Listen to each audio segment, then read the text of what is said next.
Party విస్తృత స్థాయి సమావేశానికి 56 మంది ఎమ్మెల్యేలు, ఎమ్మెల్సీలు, నియోజకవర్గ ఇన్ఛార్జీలు, ఇంకా చాలామంది ప్రముఖులు హాజరు కాలేదనే దాని మీద కాంట్రడిక్షన్స్. 56 కాదు 20 మంది హాజరు కాలేదని పొద్దున డిబేట్లో పార్టిసిపేట్ చేసిన తెలుగుదేశం నాయకులు కూడా చెప్పారు.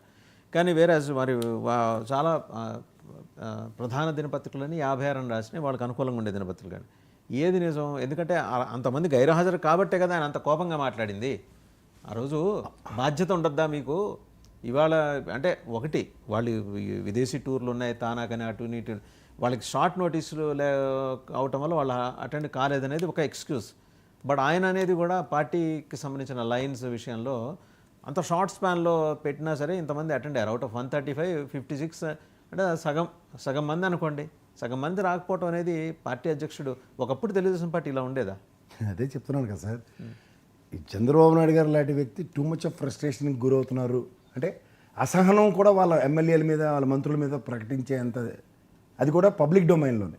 ఇప్పుడు పొలిట్ బ్యూరో మీటింగ్లో అసహనం వ్యక్తం చేశారు చంద్రబాబు నాయుడు గారు, అయితే వాళ్ళ ఇంటర్నల్ మీటింగ్లో కొంతమందికి డైరెక్ట్గా ఇలా ఇచ్చారు వార్నింగ్. ఇవన్నీ మనం గతంలో ఎన్నోసార్లు బట్టి ఆయన ముఖ్యమంత్రి 14 సంవత్సరాల టర్మ్లో చూసేవాళ్ళం. బట్ ఇది ఎట్లా ఎస్టాబ్లిష్ అయిపోతుంది అంటే మోర్ దెన్ 50% దగ్గర ఒక ఆయన స్థాయి మీటింగ్కి రాకపోవడం అన్నది ఖచ్చితంగా ఆక్షేపణీయం. అండ్ మీరు అన్నట్టు తానా సభలకి లేదంటే ఫారెన్ టూర్స్కి వాటికి then they are giving too much of prioritisation. Obviously వాళ్ళ నియోజకవర్గాల్లో అంత ప్రయారిటైజేషన్ ఇవ్వట్లేదని ఒక రాష్ట్రానికి పెద్ద దిక్కైన ముఖ్యమంత్రి గారి స్థాయిలోనే దాన్ని పాయింట్అవుట్ చేయగలిగారు. అండర్స్కోండి, ఆయన చాలా కరెక్ట్గా స్పష్టంగా చెప్పారు. ఆయన ఇది ఏమాత్రం అభిలషణీయ పరిణామం కాదు. ఒకప్పుడు మీరు గుర్తుంటే ఆయన జనరల్ సెక్రటరీ ఉన్నప్పుడు మన జర్నలిస్ట్ పెద్దలు చెప్తుండేవాళ్ళు, గండిపేట కార్యాలయానికి ఎవరైనా నాయకులు వస్తే పర్సనల్గా రిజిస్టర్లో ఆయనే రాసి వాళ్ళ డీటెయిల్స్ రాసుకొని వాళ్ళ కాంటాక్ట్ నెంబర్, అప్పట్లో ఈ మొబైల్స్ ఇవి లేవు కదా, మీ పక్కింట్లో ఫోన్ ఉంటే ఆ నెంబర్ ఇవ్వండి అని. ఈ రోజుకి 294 నియోజకవర్గం, ఉమ్మడి ఆంధ్రప్రదేశ్లో 294 నియోజకవర్గాల్లో పేరు పెట్టి ఒక నియోజకవర్గం 200 మందిని పిలవగల ఇది ఉంది ఆయనకి, కమాండ్ ఉంది కార్యకర్తల మీద. అలాంటి నాయకుడికి ఈ బోసిపోయినట్టు కనిపించిన ఈ మీటింగ్ కొంచెం ఇరిటేషన్ తెప్పించడం తప్పేం లేదు కదా. ఇది రాజకీయాల్లో ఎవరైనా క్లోజ్ క్లస్టర్స్లో ఫాలో అయిన వాళ్ళు అంటే అది రాజశేఖర రెడ్డి గారికి, నెక్స్ట్ చంద్రబాబు నాయుడు గారికి, ఇంకోటి దేశ రాజకీయాల్లో శాసించే పివి నరసింహరావు గారికి. పివి నరసింహరావు గారు ఆయన పర్సనల్గా కొంతమందిని ఆ విధంగా టార్గెట్ చేస్తే, లేదంటే ఆయనతో ఎవరైనా రివర్స్ అన్న దగ్గర మొత్తం పర్సనల్ స్కానర్ ఉండేది ఆయన దగ్గర. అలా చంద్రబాబు నాయుడు గారు when he is in the process of political ఏరాలో గ్రోత్ అన్న దగ్గర ఆయన చూపించిన చొరవ, ఇంత మొబైల్ టెక్నాలజీ ఆ రోజుల్లో ఉంటే అసలు ఇవాళ చంద్రబాబు నాయుడు గారు అలాంటి టెక్నాలజీ లేని రోజుల్లోనే ఈ రోజుకి కూడా ఆయన నియోజకవర్గం 200 నుంచి 300 మందిని పేరు పెట్టి పిలవగలరు ఆయన. నేను చెప్తుంది అదే సార్, మొబైల్ టెక్నాలజీ లేని టైంలో అతను ఆ విధమైన చతురత చూపించే రాజకీయాల్లో ఇవాళ ఇన్నిసార్లు గెలబడి ఈ స్థాయిలో నిలబడగలిగాడు. బికాస్ ఆ కనెక్టివిటీ, ఆయనే సినిమా యాక్టర్ కాదు, లేదంటే ఆ రామారావు గారి దగ్గర నుంచి పాట అంటే క్రైసిస్ మేనేజ్మెంట్ని ఆయన ఏ రోజుకి ఆ రోజు తమ చతురతతో సమర్థించుకుంటూ చేసుకునే రాజకీయ చతురత.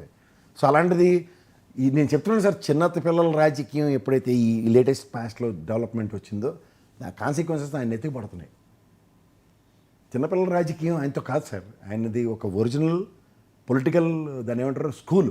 ఆ స్కూల్లో ఉన్న పాలిటిక్స్ ఏంటంటే కత్తి కాదు సమాధానం, కత్తి పొదున్ని ప్రతిసారి అటుపక్కడికి చూపిస్తూ దాని సామర్థ్యంతో పనిచేయించుకోవడం.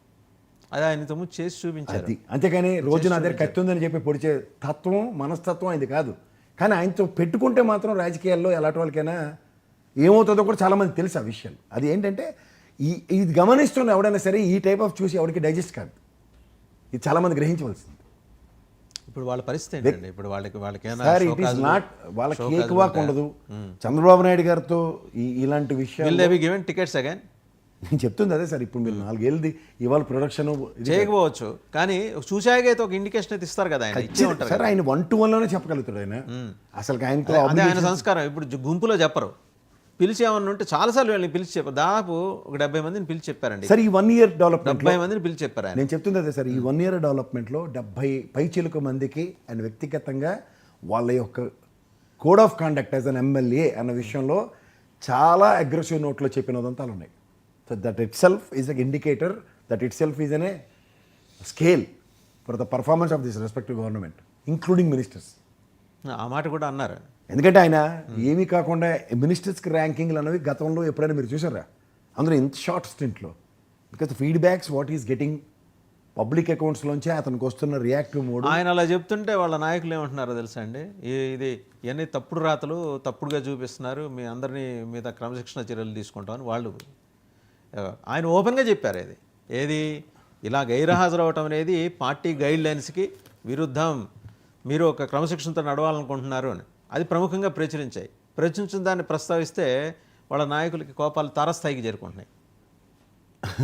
అందుకనే వెనక హిస్టరీ ఆఫ్ తెలుగుదేశం తెలిస్తే దాని మీద ఎవరైనా మాట్లాడితే దాని మీద ఎవరితోనో మనం కౌంటర్లు ఇవ్వచ్చు, వాళ్ళకి సమాధానం చెప్పవచ్చు. అవి ఏమీ తెలియకుండా పై మేకర్ పట్టుకుని వచ్చి మాట్లాడే వాళ్ళు ఉన్నారు, వాళ్ళతో ఎవరో మనం సమాధానం చెప్పలేకపోతున్నాం. ఎందుకు చెప్పలేకపోతున్నాం అంటే వాళ్ళకి ఇహపరాలు తెలియట్లే, పూర్వపరాలు తెలియట్లే, అండ్ ఒరిజినల్ తెలుగుదేశం లెగసీ ఏంటో తెలియదు, and the nature of Chandrababu Naidu గారు ఏంటో కూడా తెలియదు. కత్తి సమాధానం, కత్తితో ఏదైనా చేసేవచ్చు విన్యాసాలనే రాజకీయ పంధ చంద్రబాబు నాయుడు గారిది కాదు. అది తెలుసుకోకుండా కత్తితో ఎలా ఉంటుందో అన్నది చెప్పే రాజకీయ చతురత ప్రదర్శించే చంద్రబాబు నాయుడు గారికి తెలిసినోడికైతే ఆర్గ్యూ చేయొచ్చు. మీరెవరో you strict unnecessary rubbed unnecessary on the wrong pocket. Right. Thank you Prasad గారు, థ్యాంక్ యూ వెరీ మచ్. చూసాం కదా ప్రసాద్ గారు చెప్పారు, చంద్రబాబు నాయుడు ఒక రాజకీయ దార్శనికుడు, పొలిటికల్ విజనరీ. ఆయన గురించి ఆమూలాగ్రం తెలియకుండా ఆయన చేసిన హెచ్చరికల్ని బేఖాతరు చేసి ఆయన ఏం చేయరులే అనే ధోరణితో వ్యవహరిస్తే పార్టీ నేతల్ని ఉపేక్షించేది లేదు, వాళ్ళు ఎమ్మెల్యేలైనా మంత్రులైనా. చాలా క్లియర్ కట్గా ఆ మెసేజ్ ఆయన పంపించారు. అర్థం చేసుకున్న వాళ్ళకి అర్థం చేసుకున్నంత. గోదావరికి ఎంత చెంబు తీసుకెళ్తే అంత చెంబుతో నీళ్ళు వస్తాయి. ఆ విషయం పార్టీ నాయకులకి ఆయన చాలా కేటగిరికల్గా చెప్పారు. ఇది అర్థం చేసుకోలేని వాళ్ళు బహుశా వన్ టైం ఎమ్మెల్యేలుగా మిగిలిపోతారు మెజారిటీ.